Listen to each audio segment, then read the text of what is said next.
Hello friends, कैसे हैं आप सभी। आई होप सब अच्छे होंगे। तो आज हम बात कर लेते हैं मिल्टन के आगे के जो वर्क्स रह गए थे उसके बारे में आज हम बात करेंगे। अब मैंने आपको बताया था कि प्रोज में कुछ वर्क्स रह गए थे, इनके सनट्स भी रह गए थे, तो वो हम आज देख लेते हैं, कवर कर लेते हैं। ठीक है, अगर आपने लास्ट वीडियोज़ को नहीं देखा है तो आप उसको ज़रूर से वॉच करिएगा। बहुत ही हेल्पफुल है, बहुत ही बेनिफिशियल है आपके एग्जाम के लिए। अगर आप नहीं भी, आप सिर्फ लिटरेचर इसलिए पढ़ना चाह रहे हैं कि आपको अच्छा लग रहा है, इन्फॉर्मेशन होनी चाहिए, आप पढ़ा सके, ठीक है, तो आप इसको ज़रूर से वॉच करिएगा, तब भी आपके लिए बहुत ही बेनिफिशियल है एंड आपको बहुत ही हेल्प मिलेगी इससे। ओके, चलिए हम इनके वर्क्स के बारे में आगे देख लेते हैं। ठीक है, तो लास्ट जो मैंने वर्क बताया था आपको 1659 में, the likeliest means to remove hirelings from the church, ये मैंने बताया था कि मिल्टन का वर्क है। ठीक है, आगे जो इनका वर्क है, the ready and easy way to establish to free a commonwealth, 1660 में आया है। बहुत ही इंपॉर्टेंट है, बहुत ही पूछा जाता है। Brief notes upon a late sermon, 1660 में ये भी आया है। ओके, एक्सीडेंट्स कमेंस्ड ग्रामर 1669 में आया है। हिस्ट्री ऑफ ब्रिटेन, जो कि इनका अनफिनिश्ड रह गया था, इसलिए मैं लिख भी दिया है यहाँ पे कि अनफिनिश्ड वर्क है इनका ये। ठीक है, 1670 में पब्लिश हुआ था। इसके बाद लिखा है Artis Logicae Plenior Institutio art of logic, ये आपका आया है 1672 में। ठीक है, Artis Logicae Plenior Institutio art of logic हम कह सकते हैं, 1672 में ये वर्क इनका आया है। इनके वर्क ऑफ से काफ़ी हैं, of true religion, of reformation, of prelatical episcopacy, of education. ठीक है, तो आप याद रख सकते हैं इनको, एक लिंक बना लीजिए और आप याद कर। फ्रांसिस बेकन के वर्क्स भी हैं जो ऑफ से हैं, तो उसमें कंफ्यूज मत होइएगा। ठीक है, ऑफ से इनके भी हैं। ऑफ टू रिलीजन 1673 पब्लिश हुआ है।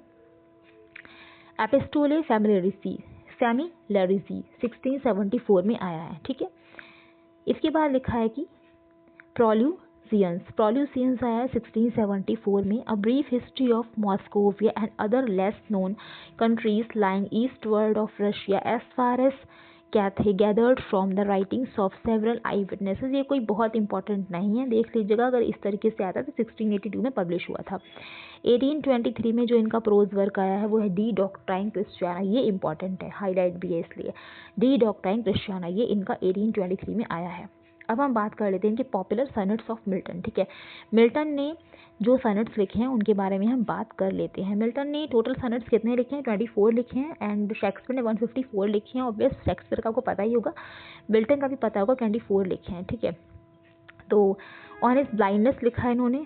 ठीक है, ऑन हिज डिसीज्ड वाइफ लिखा है। टू मिस्टर लॉरेंस लिखा है। To a virtuous young lady लिखा है। To the Lord General Cromwell लिखा है। On the late massacre in Piedmont लिखा है, मैंने आपको पहले भी बताया था आई थिंक।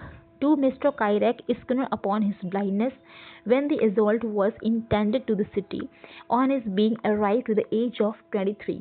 तो ये इनके पॉपुलर सनेट्स हैं मिल्टन के। ठीक है, आगे की इन्फॉर्मेशन के लिए आप नेक्स्ट वीडियो को देखिएगा। मिलते हैं नेक्स्ट वीडियो में। ठीक है, मैं आपको पैराडाइज लॉस्ट के बारे में कुछ इंपॉर्टेंट चीज़ें बताऊंगी एंड हो सकेगा तो मैं थोड़ा सा पोएम भी आपको बता दूंगी, समझा दूंगी थोड़ी सी कुछ लाइंस, आपको क्लियर हो जाएगा उससे। एंड जो उसके रिलेटेड जो उससे रिलेटेड जो इंपॉर्टेंट पॉइंट्स होंगे वो मैं आपको बता दूंगी। ठीक है, चलिए मिलते हैं नेक्स्ट वीडियो में। और वीडियो अगर आपको इन्फॉर्मेशन पसंद आई तो वीडियो को लाइक करें, शेयर करें एंड चैनल को सब्सक्राइब करें। ठीक है, अगर आपने नहीं किया शेयर भी कर दीजिएगा ज़्यादा से ज़्यादा, ताकि और भी लोगों को हेल्प मिल सके। ओके, चलिए मिलते हैं नेक्स्ट वीडियो में।